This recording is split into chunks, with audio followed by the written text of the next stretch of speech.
3, 2, 1. Happy National 7-Eleven Day. My laptop's too high. It's Thursday, Friday Junior. Friday Junior, Tony and Raina here from 3-Tone Digital. Here to teach you about staying open 24/7 like 7-Eleven. There's lots of good songs with the word 7-Eleven in it. One of my favorites is not the song that I played, but it's by Mindless Self-Indulgence, and it's called 7-Eleven.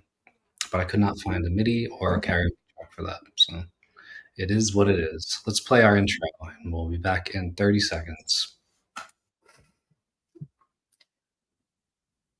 Oh, I just realized.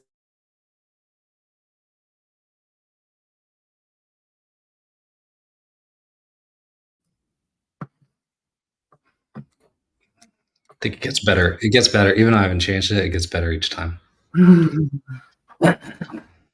Yeah. So we have about oh, Brandon's gone. She left the whole building. She said she's off to 7-Eleven for the free Slurpees. She's not even a Slurpee person, but oh, she's back. Let's see if she has a Slurpee in her hand. No, nothing. I just have a latte in my hand. Well, actually, not a latte, Americano. Same, Americano. Extra strong today. That is really good. I'm wearing a shirt from Radiohead. It says, "I'm Not Here, This Isn't Happening," my favorite Radiohead song called How to Disappear Completely. That's not off my favorite Radiohead album, which is Hail to the Thief. Anyways, let's talk about today. We have a couple things to talk about in regards to keeping a website live, including hosting and security and updates and all those typical things. But I think before we even get into that, do you just want to talk about 7-Eleven? Just a little bit? Yeah. I have some facts that I can't get out of my head that I really need to talk about. Did you know that 7-Eleven was made in 1927? I didn't know it was that old. Wow, it has a long history. Yeah, it's almost been 100 years. So there will be a 100th year anniversary of 7-Eleven pretty soon. It was actually called Tote'm before because people could tote their products. And now it's known for its Slurpees. Now it's known for their Slurpees. They changed their name.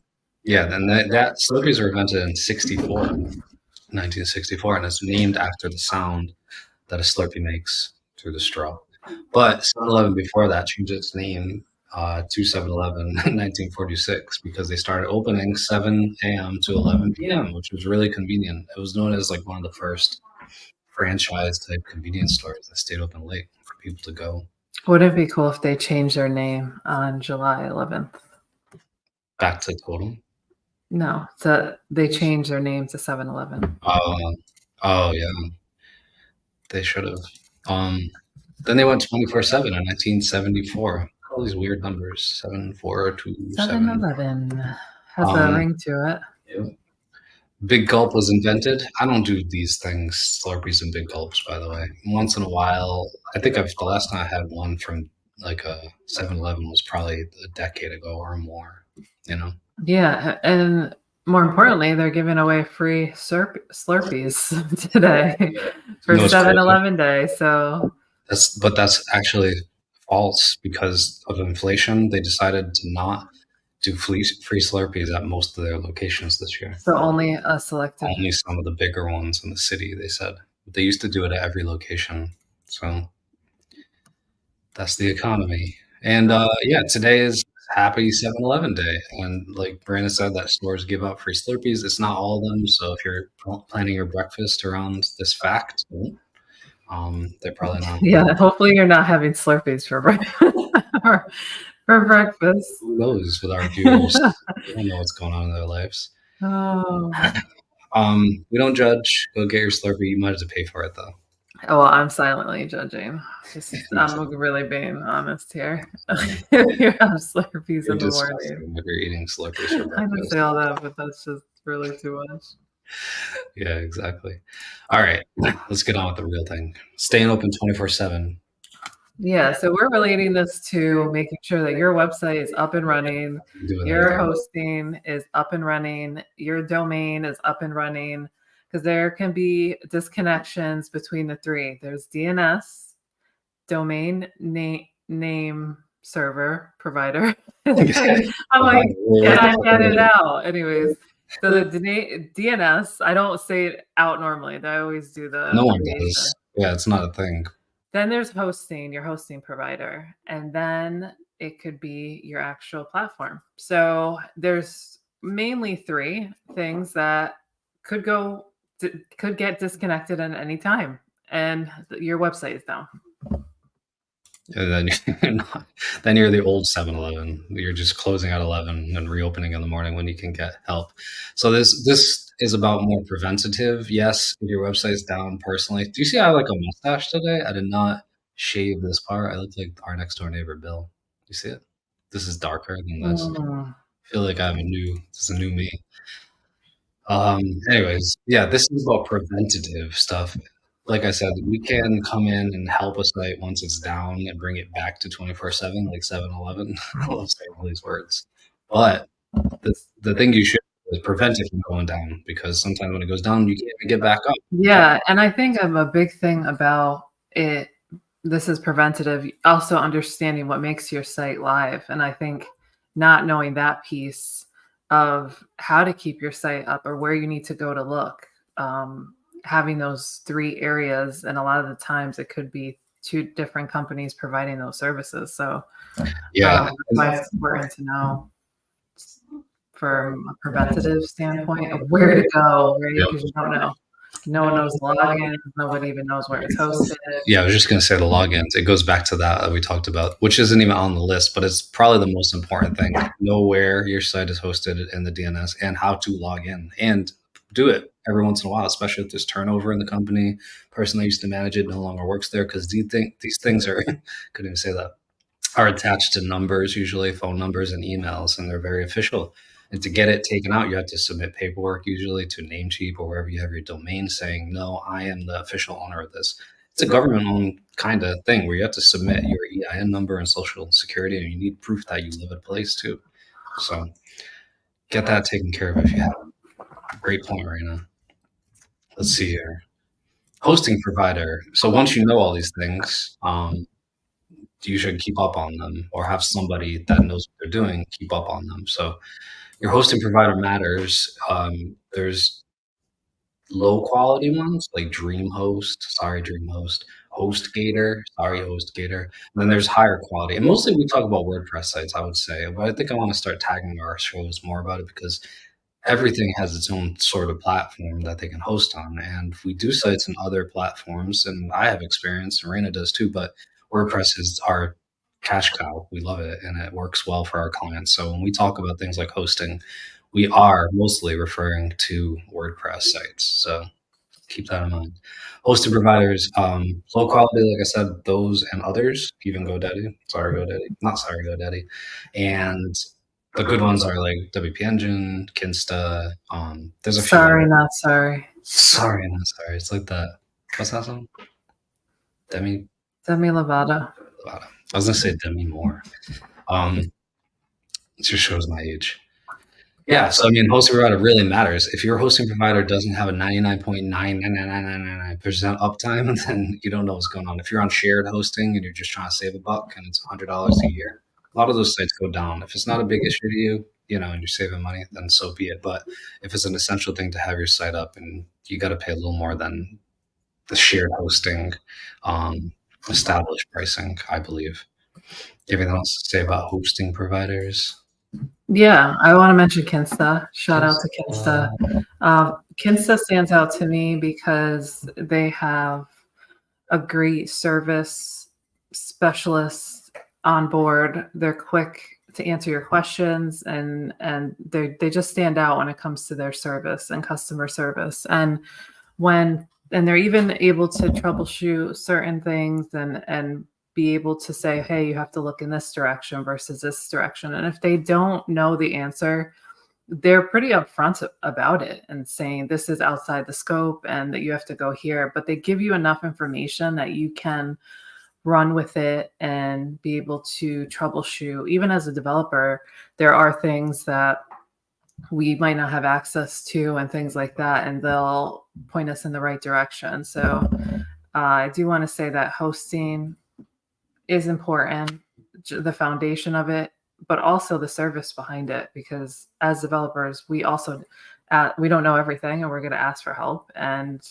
that other side of it can really help as a collaboration to figure out what an issue is for the client and to solve the issue quicker. Yeah, they've been really good. Kinsta support and WP Engine, they're based, I think, in America. And it's always like very, here's the problem, back and forth is very null. It's not like, did you restart your computer? It's very to the point, and they know that you know what you're doing. That's how I take it, at least. Some of these others that are like, just this. You just get passed around, and that's the very general stuff. It's usually the one person that helps you on these WP Engine and Kinsta. Anyway, so hosting, important, probably number one, I think. And on top of that, you have the server that you are on. So there's resources that are dedicated to it. So if you're on a shared server, you don't have enough or as many resources dedicated to your site because it's being spread out over many sites, right? So WordPress sites need a certain amount of PHP, memory, and space to run. If you don't have that, or you have little inodes or anything that's going on, your site will go slow. And with the more hits that it has, if you ever get the Reddit hug of death, as they call it, or any hug of death, you will go down because you don't have enough resources or workers, they're called PHP workers, sent out there to say, what do you do? What do you need? What do you need? They get tired and like, and then it shuts down. Then you have the Reina's line of white screen of nothingness. Was that it? White screen of nothingness. Yeah. Very poetic. Which is not a feature that you want on your website, I would say.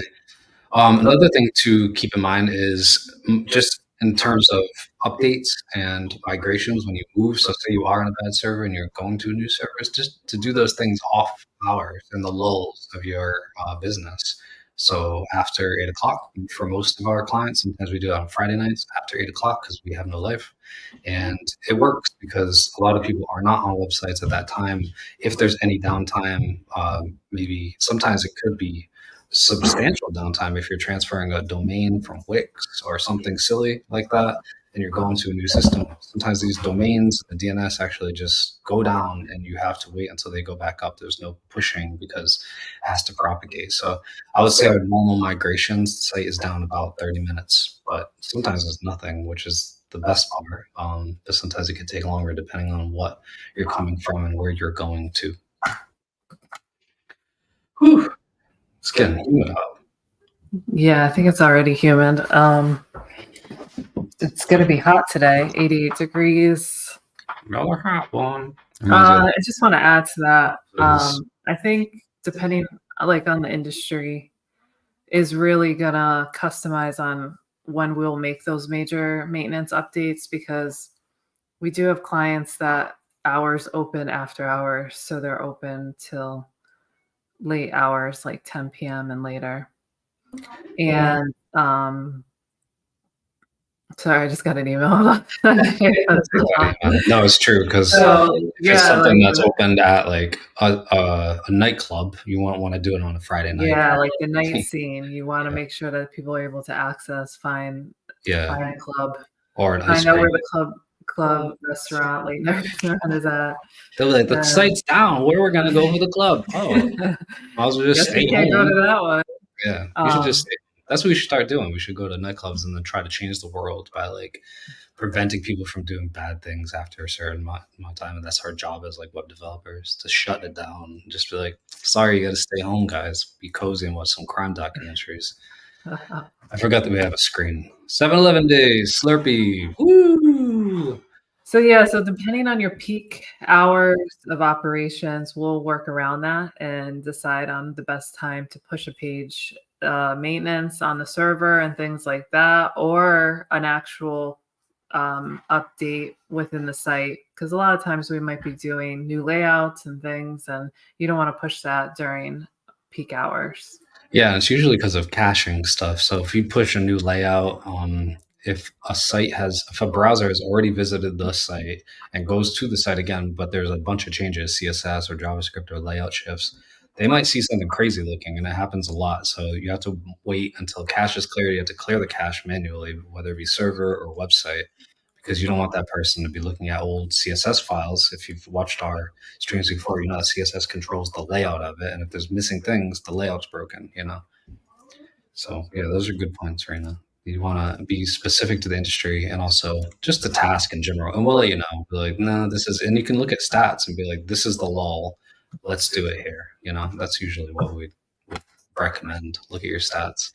Maybe it's Monday morning. Who wants to do that? There's also some geeky stuff I was thinking about. Load balancing. I used to work at eBay, and all their sites obviously are on these things called load balancers, which are servers everywhere. And depending on where you're coming from, you access that server. So if a server goes down, you get routed to the closest server. So it's a really vagrant, I think it's called. I might be wrong on that.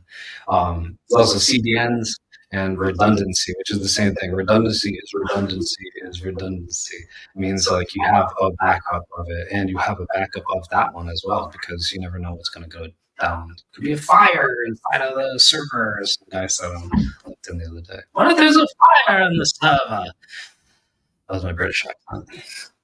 Backup, updates, recovery methods.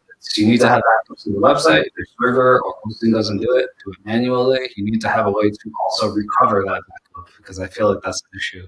If everything goes down, even if you have a file that has database files in it, you can't put it anywhere. What's the point? So know where, see something, say something, know where these things are. And it goes back to that whole know where your logins and log in every once in a while too, because you don't know if things change, where things are, and panic and a rush. You're like, what's an H1? How do I do this?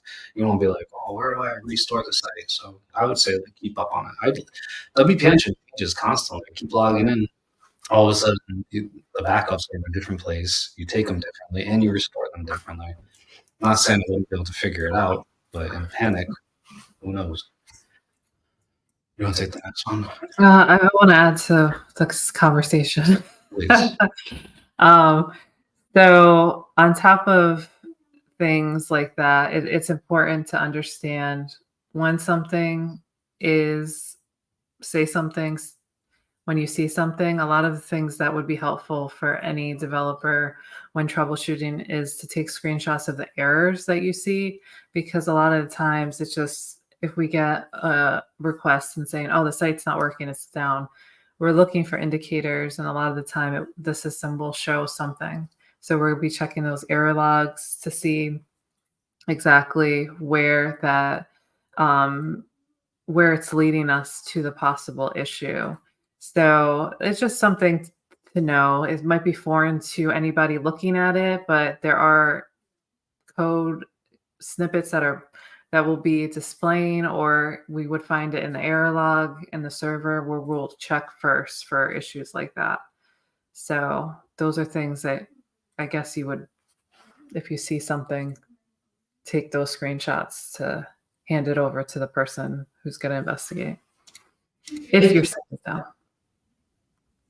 Detectives. We're like detectives, really, because sometimes they'll. I mean, like Rand said, send a screenshot. So most of the time people don't do that, and they'll be like, this is wrong here. So we have to be detectives and reverse engineer it and say, where was here? What was wrong? Where are they even talking about? What website is it? So yeah, of course, the more information, the better, because detective work can be hard, especially if it's like an urgent ASAP website down type of problem. Yeah, if you provide the clues, we'll look for them anyways, but just know that those are clues to solving the issue. So just to be aware of that. While you're searching for the clues. So next we have just the basic like security. To prevent it from ever going down, you want to have a firewall and some sort of malware scanning on. We are talking about WordPress, so things like WordFence work very well. It's free. You can get an upgraded one, which they update every less than 30 days, where the newest security patches are put into the system and bugs. But if you don't upgrade, you're 30 days behind, which has been good enough for us. Unless it's like a large site, I would say that WordFence is great just as its freemium version. There's also things like on servers. So depending on where you are, they can and they will, like Cloudflare, if you're doing CDNs, they will have firewalls of their own. And we suggest in moderation to keep those things running, because they'll prevent things from happening to your site that you don't want to happen to your site. And updates prevent downtime. You remember we were talking about it yesterday, maintenance and stuff, and its relation to a car. If you don't keep your car maintained, oil changes, you just let it sit there. Like there's a car in the front of our yard, it's my car, I gotta get it fixed. And I have not been maintaining it. Spiderweb's growing on the tires, and I think the brakes need to be replaced. And it's just been sitting there, just like a website. Yeah, it's sitting there, and yeah, it's safe because maybe you took care of all these things, but a lot of these, again, WordPress plugins are updated over time, and there are new hacks and things that can infect a plugin. So if you don't keep those things up to date, all will be for naught, all the above. So we like to do it every month. Some clients we do every 2 weeks. Our own site we do every day. So, it's to each his own, I guess. So that's how you stay open 24/7, like 7-Eleven. And go get your breakfast, Slurpee. Or lunch pickup. Or lunch. Pick me up. You should do it, actually, breakfast, lunch, and dinner and see what happens. Like that guy on the show that did McDonald's who recently died. He McDonald's every day. Slurpees every day. Do you have anything else to add for 7-Eleven Day, my love? No, I think we covered everything. I think the biggest takeaway is there are a lot of moving pieces when it comes to having your website up and running. There are multiple providers involved, and each of those needs to be maintained. So understanding what maintenance is understanding how your site is even operating today and what allows it to be up and running. So I think just understanding the foundation and that maintenance has to happen. It's just like your example, having a car, having a house. Imagine living in a house and never maintaining it. You'd get infestations coming in, there'd be things breaking down or eroding over time. And it's a lot like your website. Like there are updates that just aren't done and things will overtake it. And those are hackers and vulnerabilities and things like that. So to prevent that, this is why maintenance is so important, to have a focus on that each month and making sure that your site can perform with all the tools you're paying for it. It's up, so it might as well be operating at its most optimal level. What's the point then if it's not? So yeah, I still like the house metaphor. I would like to make an infographic for it or something, because if you think about like the hackers or the squatters that come in, and like you said about the underground, if it's not built on the foundation, like a hosting provider would be like the ground underneath. And so it is a really good metaphor, better than the car one, I think. And I think the car one is overused. I shouldn't even used it. It's okay. I feel bad. It's all right. Kidding. It's definitely relatable. Yeah. So anyways, it's humid here. We hope everybody has a wonderful Thursday. 7-Eleven. Don't get a Slurpee. Just don't do it. Respect your health and your body over the hype. And you want a final word? I have a beautiful screen for your final word, but it might cover here. Let me do it. Hold on. Look at that. Wait. What the? Wow, this is really fancy. Hold on, let me get you. There you go. Okay, so the final word today is really to be proactive, to take the little bit of time each month and make sure that your site is being maintained properly. And if you're unsure how to do that, then reach out to experts that can help guide you and make sure that what you have is really performing at the best level it can, because that's all we can do is really shoot for the best and hope that what we have is being seen at the highest level possible. So stay proactive. Wonderfully said. Oh, got small ammo here. Okay, let's take that back off. There we go. Very nice, Rena. So, and nothing else to add. I don't have a final word, so I'm just going to play the video. And we have lots of things today. We have a client meeting again. Do we have 2 of them today? Yeah. My back still hurts. Chamber is falling just a little bit though. It's right at the edge, and it's only when I like bend over a little bit. Hopefully, I'm better tomorrow. Thanks for checking in. Okay, ready? I'm gonna play us out. All right, everyone, have a great day. Enjoy 7-Eleven. Enjoy 7-Eleven. Enjoy your Slurpee.